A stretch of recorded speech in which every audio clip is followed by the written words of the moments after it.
All right, friends. Today we're diving into 1 year of having owned an Airbnb and the lessons we've learned so far, which, like everything else, it's the world of hard knocks, and we're here to share and hopefully make your journey a little bit easier in this world.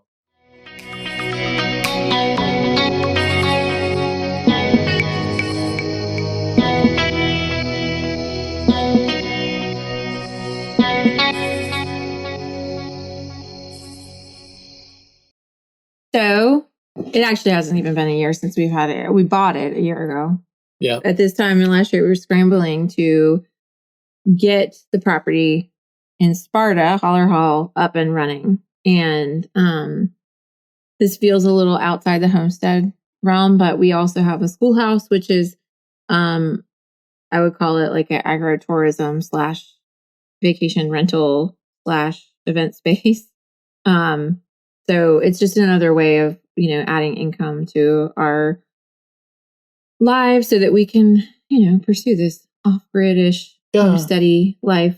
And I think in the world of homesteading, you will see a lot of people, not a lot, some people doing some kind of rental, either on their property or really thinking about it. Or I talk to people all the time and they're like, oh, I really need to do that. I really need to have Airbnb on my property. And I want to say the first thing is within the world of vacation rentals or short-term rentals, there's a lot of people that are pushing for the don't say Airbnb because it's advertising for Airbnb. And which is a brand. A service. It's like saying all dishes are Tupperware. It's worse than that. Yeah. So anywho, I think we should refer to it as... It's like if you said all internet shopping is Amazon. Yeah, something like that. Which is really bad. Yeah. It's the same kind of thing. So it's essentially you don't want to build an audience on a social media platform and not have a backup. You're building your house. So as someone who has been kicked off of Amazon and who also knows other people who've been kicked off of Amazon, the second Amazon doesn't let you do what you want to do on there, there's nothing you can do about it. It's their platform. It's their way. They don't take time to listen to you. It's not like you can put in a complaint and say, but this is what happened. And it was, the error of the buyer. It doesn't matter. So with Airbnb, I don't know how similar it is to that in terms of I think ultimately they want your business. So they might listen a little bit better than Amazon did. But Facebook that listens about, if they decide you're not allowed to say what you want to say, you're not allowed to do what you want to do, then it's their rules. So building your house on rented land. Yeah. Don't do that. The first step. I think it's a good way to get started, and we've definitely seen the majority of our business come that way, but we are working really hard to have return business be off of any of the platforms and just directly with us for that very reason. But that is a whole nother job. So I think a lot of times people are like, oh, I just need to get this rented. I just need to list it on Airbnb. And I think one of the first things that we need to demystify is the simpleness of that. Yes, it's pretty simple, but it's not like listing something for sale on eBay. It's not. It's a much larger undertaking. And there are a lot of moving parts that Drew has put in a ton of effort and energy. And Lacey. I've done some. He's done most. I wouldn't have done any of it if he wasn't doing what he was doing. Oh. So I think, you have to understand that when you're looking at doing something, you can do it the easy way and just list it. But when you don't see a return on that, then you need to kind of take a step back and start analyzing, why am I not seeing a return? What can I do differently? And ultimately, if you have a mortgage on a property, you have to have people in there. You have to have it full. As full as possible in order to cover that mortgage. So with the Sparta house in particular, Holler Hall, we're a little bit more diligent about figuring out, why is it not full and what can we do to make it more appealing, not only for first-time guests, but for people to return. And anyway, so I don't know, that's been a game plan. And even going in before we started looking for a property, we knew what we were looking for in terms of what would make it that. Well, I think that is definitely something when you're setting one up or thinking about it is your ideal customer. It's all other marketing and sales. You have to know exactly who's going to stay there and what they want to do. And that's what we knew, is that we wanted. The answer can't be everyone. Right. We wanted medium-sized families, I guess. Yeah. I think of our family as a medium-sized family. I know families that are a lot larger. And we wanted it to be comfortable for our family. And essentially we designed it for us because we also wanted to stay there. So, there's other kinds of short-term rentals where it's like closer to a highway and it's just like business people traveling through. And that's a completely different thing. Yeah, we are our ideal client. So even when we came to the property the first time, we looked at like 3 that day, maybe more like 5. I don't know. And when on the drive to the property, I said, this is the one before we even got there, because the drive was through like just the beautiful Appalachian Mountains. You could see vistas of the Blue Ridge. It just was beautiful. It was easy to get to. And it's around the corner from the river, and just the drive to it was the romantic, I don't know, just mountain drive that I remember first falling in love with when I went to college in Boone. So it was just like, oh, look, we see the rivers, we see the cows, we see the barns, we see the old houses, we see the trees and the leaves changing and the seasons, and all of it was a part of the package that when we bought the property specifically, it aligned with what I was looking for. That's interesting, because it's kind of like Levia said to me not too long ago, the whole like you eat with your eyes first on food. She's an aspiring pastier, or however you say that, pastier. But I think that's the same with a rental of like, if a family's going on a vacation, there's a buildup, there's an anticipation before they even arrive at the property. Well, and there was another property we looked at, which was, I didn't think it was that cute, but it had a great view, a very beautiful view. And the realtor assured us that this place was always booked. And he was like, you buy this, it's already ready to go. It's already booked. But to get to it, you had to drive past several really rundown places that had a lot of trash in the yard. And we passed a junkyard on the way, and you do turn a corner and you're just on this mountain view, and it was a beautiful view, but I was out. Yeah. I was like, no, just the drive there, I knew we didn't want it. And then when we got there, it confirmed, it just wasn't what we wanted. Well, and it reminds me of like, we've stayed at a lot of short-term rentals over the years. And there was one time in Canada, we like pulled into the neighborhood and Lacey was like, we're not staying at this, like before we even got to the house. And it was even an adorable little house. They remodeled. It probably was perfectly safe, but the energy of the area was not good. So I would say like that's one of the big things. I think in the world of location. Yeah. If no one's ever said that, you can quote me on it. We've learned also with like the schoolhouse, so it rents out. We've learned that like bottom price is not always the best. So we started having people staying here that just wanted a cheap place to stay because we're close to Greensboro.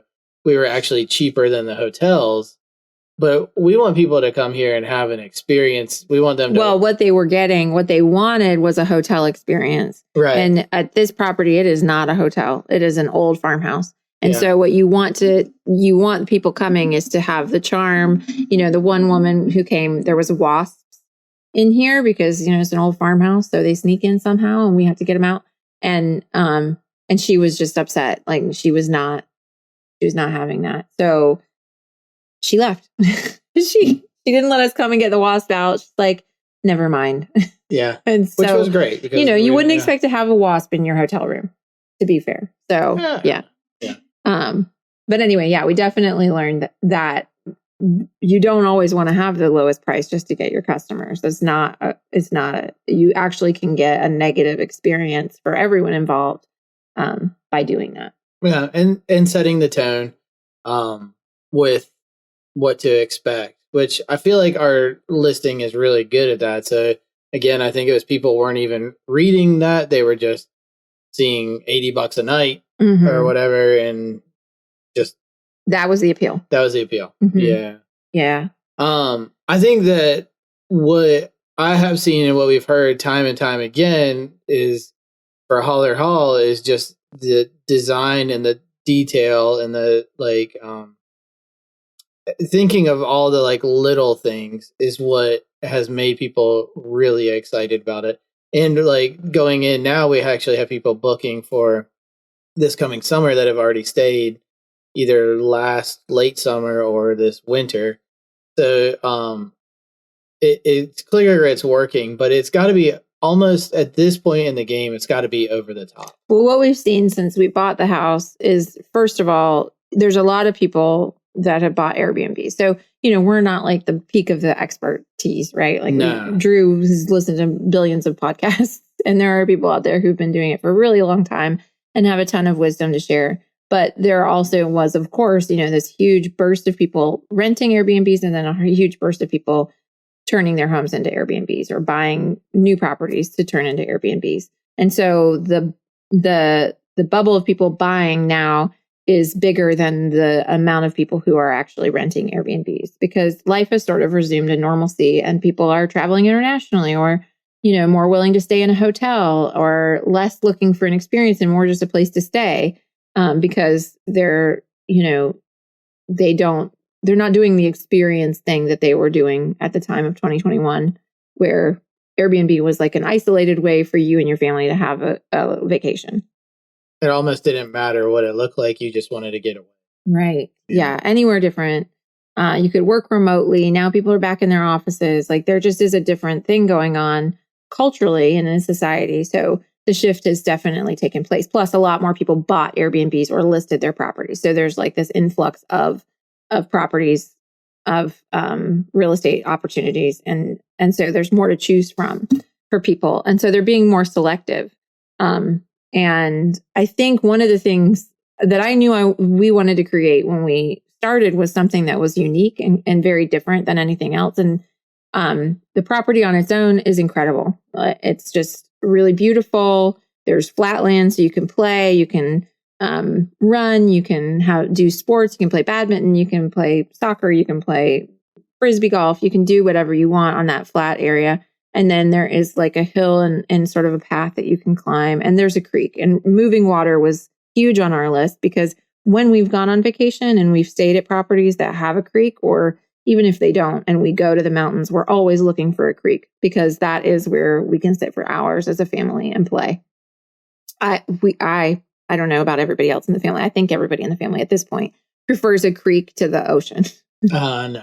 I do. I'd rather have the ocean. A creek over the beach any day of the week. Absolutely. For me, playing with the rocks, just wading through the water, skipping rocks, all of those things. In the summertime, you can open the windows and literally fall asleep listening to the sound of the creek, which is amazing. Yeah.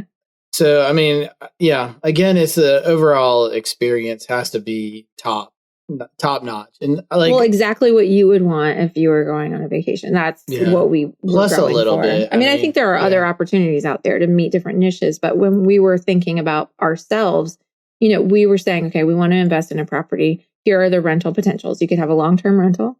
You can have a business, a commercial rental, midterm, or you can have a midterm rental, or you can have a short-term rental. And we said to ourselves, maybe down the line we'll do something else, but first let's do something that our family can also enjoy. And then when we had that in our minds, we said, this is what our family enjoys. Right. And it was water, the mountains, and space to play. Yeah. And near other activities in the mountains that we want to do. So nearby is Mouth of Wilson, where Grayson Highlands is, which is one of our favorite places to go, where there's wild ponies. There's also the river is literally around the corner from the property. Every time we go up there, Eliza asks, can we go see the wild ponies again? That's true. She does. The town of Sparta is small, but it's got some really good food and some really fun things to do. Let's see. There's just a short drive to Jefferson. It's the short drive Independence, to Virginia. Yeah. There's just, exploration is sort of endless in that area if you're just wanting to go and see mountain things. So it checked all the boxes for us in terms of what we enjoy as a family. And the last few vacations we've taken to the mountains have been to places that were really similar. Yeah. And I think the other thing that I don't think of, but Lacey thought of was typically when we go as a family on a vacation, Lacey's favorite thing to do is stay at the house that we've rented, and do a puzzle or do board games. And she really went over the top on those things, like in the design and like how everything was set up in the house.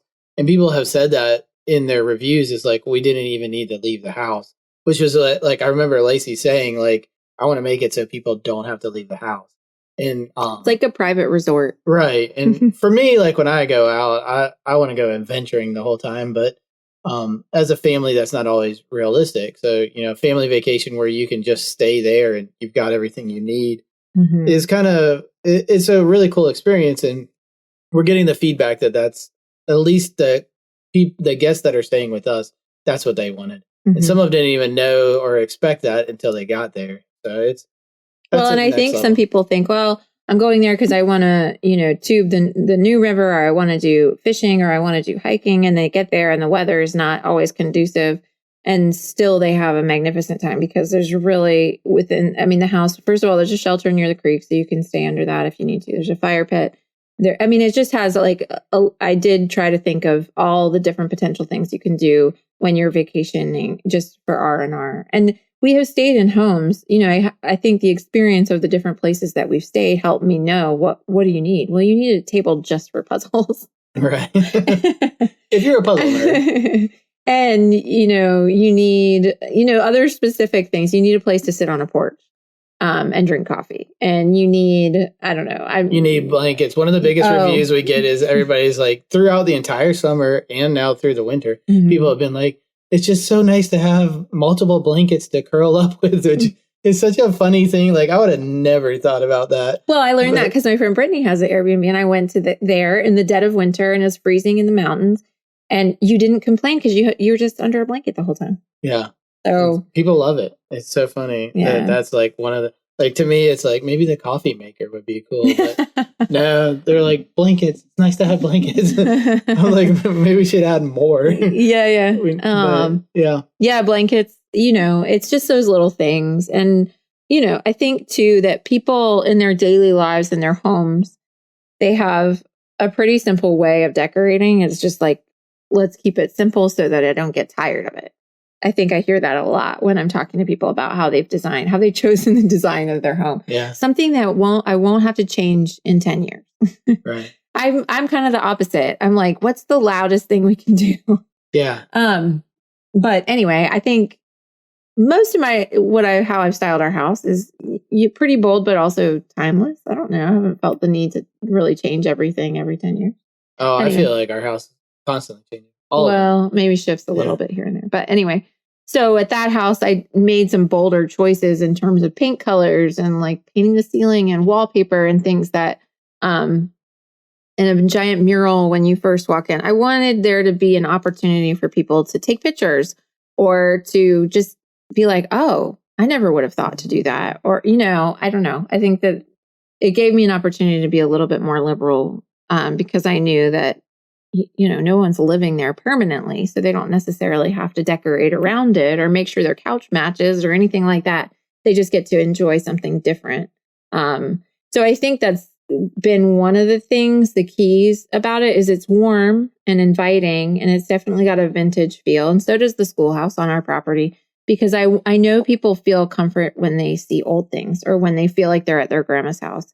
And there's something, when you go to your grandma's house, it doesn't really even matter what is decorated like. You just feel better, right? It depends on the grandma. Yeah, it does.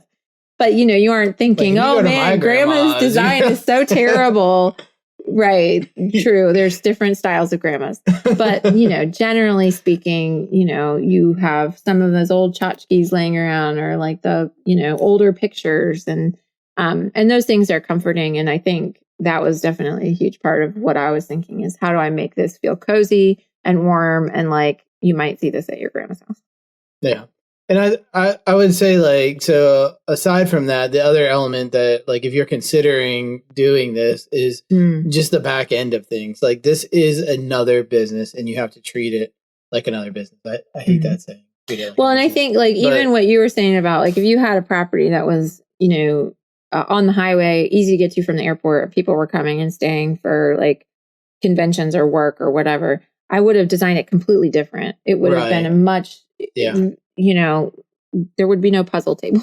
It would be people sleek. Are like staying for one night or 2 nights max.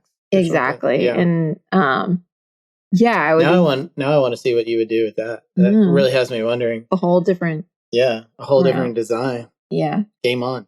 But so there's things like managing the calendar and managing the prices, and like I do this stuff at least weekly, usually 2 to 3 times a week. And like Lacey said, I'm no expert. We're always hoping that we at least cover the mortgage, and that's like where we're at in year 1 is like trying to break even. But all of that it's a lot of work. It is another full-time job. We meet with people up in the area, join the Chamber of Commerce. We're trying to find all the ways to spread the word and to create a network around this other business. So it's we've also had a lot of great friends who have been super encouraging and supportive and gone to stay and then shared, and other people who have found it and stayed and loved it and shared. And I think that's, like there's a certain element of, ask your friends for support, ask your friends what they would like to see there. We're all about polling the audience and trying to figure out. Yeah. We even have a survey for people to fill out when they've stayed, because we want to know, what did you like? What did you not like? What would you change? What would you add? Because so many people have great ideas, wonderful ideas. And you can't have all the ideas. Yeah. So listen and ask.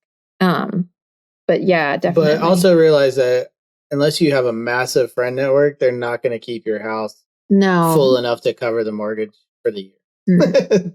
No. So, like it's not like printing money. It's a lot of hard work. And it may have been different in 21. If we had opened it in 20 and 21, maybe it would be a different experience. But we have had a lot of people coming and staying through the winter. The nice thing is that, if people get stranded there, they have plenty to do. And what we've noticed is people are going up in hopes of sort of getting stuck in the snow. So yeah, we just had some people from Florida that had never seen snow before, went up there literally 5 degrees and they're stuck in the snow and they're like, oh, it wasn't bad. We just stayed in the house the whole time and had a great time. So like that's what you want to hear. And that's what you want to design for, if that's your ideal customer. Right. Yeah. And if it's not, then what is your ideal customer, and how can you really make that person feel like you kind of saw what they needed before they got there. You saw exactly, and you knew what they needed before they even arrived. And I'll say like the last bit of like feedback we've gotten is just being on the ball with communication. So every review we get, they all say, like Lacey and Drew have communicated so well and been on top of like any kind of small issue or just communicated with us. And that's like another part of that like full-time job. Like when we have guests staying there, we're kind of like constantly on call for, whatever pops up, because it's remote and, it's 2 hours away. So we kind of have to be able to handle things and have a team of people in place in town in case something does happen. So there's a lot to think about as far as like if you're going to do one away or one on your property or all of that. But realizing that it's not kind of like a set it and forget it. You have to be there and be a really good host, which Lacey and I really enjoy hosting and entertaining. So it's not really work for us. It's I enjoy it. It feels like an opportunity to pamper someone without having to clean my house. Right. That's what. So I have it does. It feels it's like so much fun to read the guest book when we go up. It's so much fun to see the pins and the poster. Like we have, maps up there so you can put your pin in. So watching that map fill up is really satisfying for me. And I'll say too, I think if you have a rental, don't be ashamed to ask for help with this, and don't even undervalue the potential of paying someone to help you, because I think that, there's probably not a rental out there that doesn't have the potential of being full all the time, or at least majority of the time, 80% of the time. And it may just take a little tweaking. It's like any business, you may just need an outside set of hands to help you to get it done, because, just because you have an extra house doesn't mean you have all this time to manage all these things. And it isn't really that simple. It's pretty complicated. And Drew has managed to figure out a lot of systems. And I'm not saying he wants to start a whole business of managing properties, but if you reach out and you're interested, shoot us a message if we got a question. Maybe we can help you. Maybe he will. I don't know. But anyway, hopefully this was helpful. I know a lot of you have wanted to kind of sit down and chat about this and talk about what it's looked like for us on the back end. And it has been pretty complicated, but there have been some systems that have ironed themselves out. And maybe that's all it is. You just need to iron out those systems. But we love it. We've been enjoying it. We've been thankful for the people that have come to stay, especially through the winter months. And, there are some open dates. So if you're like, oh man, I could really stand a getaway and to just lock myself into a really cute place for a week, then Right. you should check it out. Because the website is hollerhall.com. It's HOLLERHALL.com. Mhm. And Schoolhouse is also open. yeah, Schoolhouse is open too if you want to give that a try. Completely different vibe. Yeah. All right. Thanks for listening, and share this episode with somebody that needs a getaway or is thinking about starting their own rental.